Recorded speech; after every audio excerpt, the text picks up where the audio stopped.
आज हम 2026 के भारतीय शेयर बाजार की छुट्टियों की लिस्ट को देखने वाले हैं। पर रुकिए, ये सिर्फ तारीखों की एक लिस्ट नहीं है। असल में ये भारत की संस्कृति और पहचान की एक कहानी कहती है। तो चलिए, आज इस कहानी की परतों को एक-एक करके खोलते हैं। देखिए, पहली नज़र में ये क्या लगता है?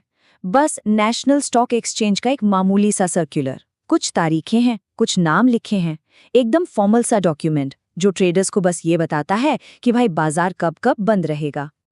लेकिन क्या हो अगर हम इसे एक बिल्कुल अलग नजरिए से देखें? सोचिए, क्या ये सिर्फ एक कैलेंडर न होकर हमारे देश की पहचान का एक नक्शा हो सकता है?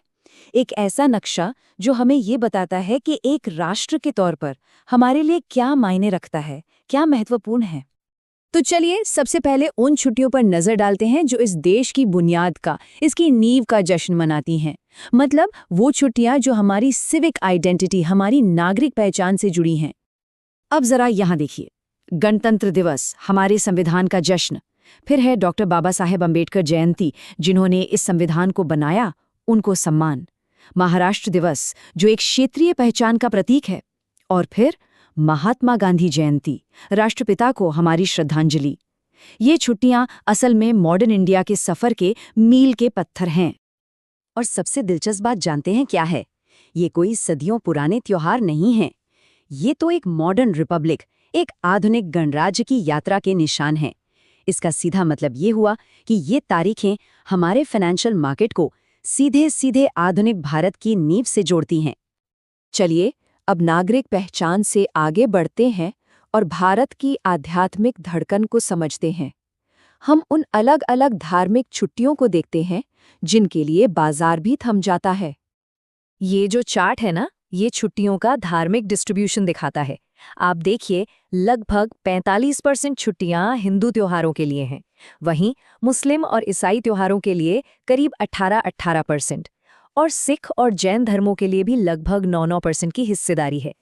ये डिस्ट्रीब्यूशन असल में भारत के मल्टी कल्चरल ताने बाने को बिल्कुल सटीक तरीके से दिखाता है।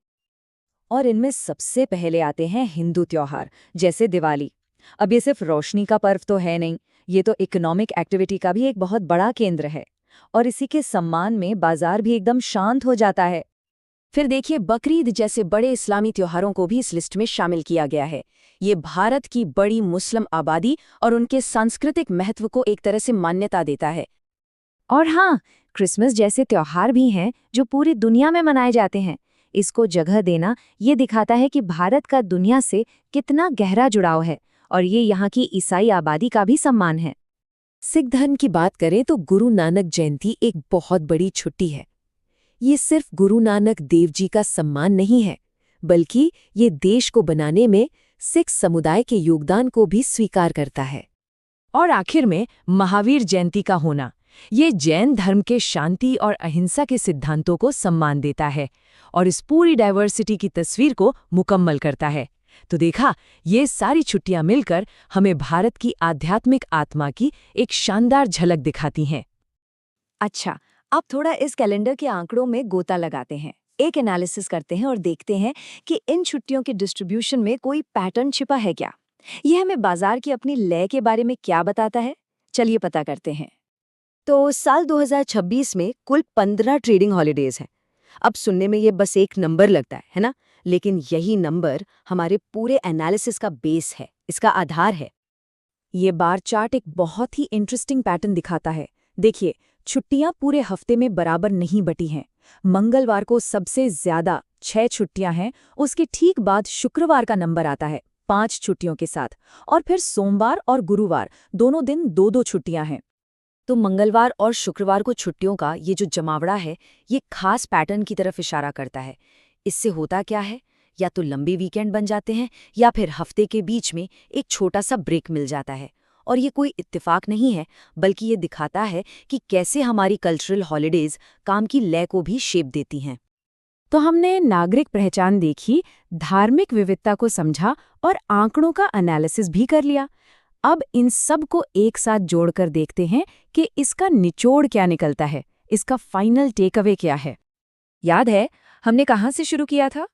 उसी सीधी सादी ऑफिशियल सी लाइन से कैलेंडर वर्ष 2026 के लिए कारोबारी छुट्टियां। लेकिन अब इन शब्दों का मतलब हमारे लिए कहीं ज्यादा गहरा हो गया है। ये लिस्ट एक बहुत बुनियादी सच्चाई को सामने लाती है। वो ये कि फाइनेंस की इस तेज रफ्तार दुनिया में भी असली टेम्पो कौन सेट करता है? हमारी संस्कृति, हमारा विश्वास और हमारा इतिहास। कहते हैं पैसा कभी नहीं सोता, लेकिन वो यकीनन अपने राष्ट्र की आत्मा का सम्मान करने के लिए जरूर रुकता है। और ये हमें एक आखिरी सवाल के साथ छोड़ जाता है। किसी भी समाज के एक हफ्ते की लय, उसकी रिदम, इस बारे में क्या बताती है कि वो समाज किन चीज़ों को अहमियत देता है, किन चीज़ों को वैल्यू करता है। ये सवाल सिर्फ बाजार के लिए नहीं है, ये हम सबके लिए है। सोचने वाली बात है ना? वीडियो पसंद आए तो लाइक, शेयर और सब्सक्राइब करें।